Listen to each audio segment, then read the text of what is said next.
A. Perilaku organisasi. Organisasi dalam arti statis melihat organisasi sebagai sesuatu yang diam, yakni organisasi merupakan wadah atau tempat kegiatan administrasi dan manajemen berlangsung berlangsung dengan gambaran yang jelas tentang seluruh hierarki daripada kedudukan, jabatan wewenang, garis komando, dan tanggung jawab.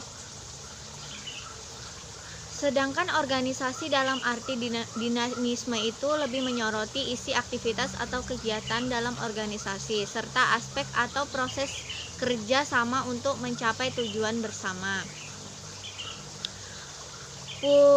Wursanto 2005 menyatakan bahwa mempelajari perilaku organisasi itu berarti mempelajari perilaku para anggota organisasi, baik secara individu ataupun secara kelompok atau menyeluruh. Sehingga mempelajari perilaku organisasi itu bukan mempelajari bagaimana organisasi itu berperilaku, tetapi mempelajari bagaimana para anggota organisasi itu berperilaku. Yang B, perilaku kelompok. Manusia tidak akan lepas dari yang namanya bekerja sama, apalagi di kehidupan kita. Untuk hal tersebut untuk mencapai tujuan, dan dalam hal itu kita mengenalkan dengan istilah interaksi sosial. Interaksi sosial itu sebagai hubungan antara dua orang atau lebih yang saling mempengaruhi, mengubah atau memperbaiki kelakuan individu lain atau sebaliknya. Beberapa bentuk dari interaksi sosial itu sendiri itu seperti kerjasama, persaingan, pertentangan, penyesuaian, dan perpaduan. Selain individu tidak bisa terhindar dari yang namanya interaksi sosial dan bentuk-bentuk interaksi sosial, individu juga tidak bisa atau tidak akan lepas dari yang namanya situasi tempat ia berada, dan situasi tersebut sangat berpengaruh terhadap kelompok yang terbentuk akibat situasi tersebut. Situasi yang dihadapi individu ini situasi yang dihadapi individu ini terbagi menjadi dua macam, yaitu situasi kebersamaan dan situasi kelompok sosial. Perilaku kelompok dipengaruhi oleh faktor yaitu kondisi eksternal seperti organisasi, sumber daya manusia, struktur kelompok, proses kelompok, dan tugas-tugas kelompok.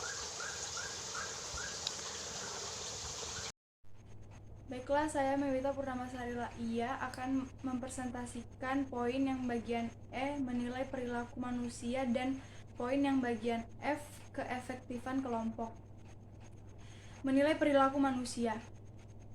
Menurut Robbins, mengemukakan beberapa cara yang bisa dipakai untuk menilai seseorang. Yang pertama itu persepsi selektif, yaitu menilai orang berdasarkan artian yang dilihat atas dasar kepentingan, latar belakang, pengalaman, dan sikap seseorang. Kemudian yang kedua, efek halo, yaitu berusaha mengetahui perilaku seseorang berdasarkan karakteristik tunggal antara lain kebiasaannya.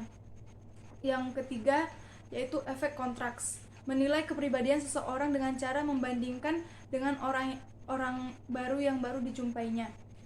Keempat, proyeksi, yaitu menghubungkan karakteristik dirinya dengan orang lain yang dinilainya. Dan yang terakhir itu stereotip, yaitu menilai seseorang dari kelompok mana ia berada. Kemudian poin yang F, keefektifan kelompok. Menurut Craig 1998 mengemukakan teori efektivitas kelompok, melihat kelompok secara lebih kritis, di mana efektivitas suatu kelompok tidak cukup dilihat atau diukur melalui apa yang diperbuat, tapi perlu diperhatikan jenis, tujuan, dan kelompoknya sendiri. Kemudian menurut Johnson 2012 menjelaskan bahwa keefektifan kelompok dapat tercapai bila kelompok menetapkan tujuan dan sikap anggota berkomitmen untuk mencapainya. Hal tersebut dilakukan untuk merumuskan tujuan operasional dan cara untuk mencapai tujuan secara spesifik. Sekian yang bisa saya presentasikan. Lebih dan kurang saya mohon maaf. Terima kasih. Selanjutnya adalah saling ketergantungan sosial. Ketergantungan sosial adalah jenis saling ketergantungan yang disusun dalam situasi yang menentukan bagaimana individu berinteraksi satu sama lain yang pada akhirnya menentukan hasil.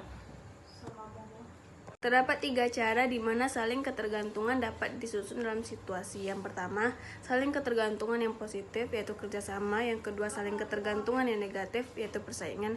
Yang ketiga, tidak ada saling ketergantungan individualistik. Selanjutnya, kekompakan kelompok. Thomas 2007 berpendapat ada beberapa faktor yang mempengaruhi kekompakan kelompok.